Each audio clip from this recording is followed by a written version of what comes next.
আপনাকে সফল হতে হলে কি করতে হবে, একবারে এট দ্য 11th আওয়ার পর্যন্ত আপনাকে চেষ্টা করতে হবে।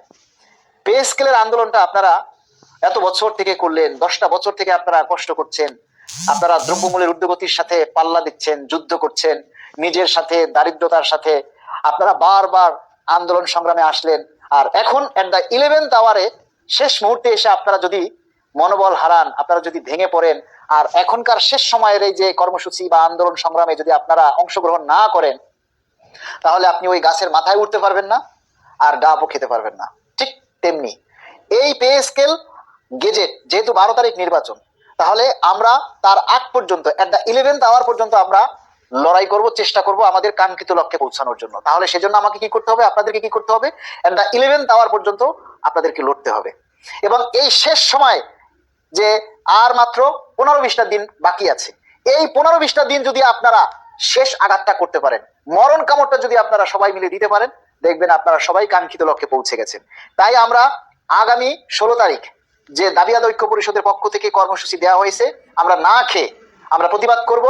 বিভিন্ন জেলা, থানা, উপজেলা যে যেখানে আছেন সুবিধাজনক জায়গায়, প্রেস ক্লাব হোক বা অন্য জায়গায় হোক, আপনারা অনশন কর্মসূচি পালন করবেন এবং শান্তিপূর্ণভাবে পালন করবেন, আর নিজের দাবির কথাগুলি তুলে ধরবেন। আমরা যে দাবির কথাগুলি বলি সেগুলি বেশি বেশি করে প্রচার করবেন, প্রচারেই প্রসার। যত বেশি আপনারা এই দাবির কথাগুলি শেষ মুহূর্তে এসে সরকারের কাছে তুলে ধরতে পারবেন, সরকারকে বোঝাতে পারবেন, তত বেশি আমরা আমাদের কাঙ্ক্ষিত লক্ষ্যে পৌঁছাতে পারবো। এবং আপনারা যদি এই শেষ মুহূর্তে এসে হাল ছেড়ে দেন, তাহলে কিন্তু আর এই যে আমাদের এত বছরের কষ্ট সাধনা সব বৃথা যাবে।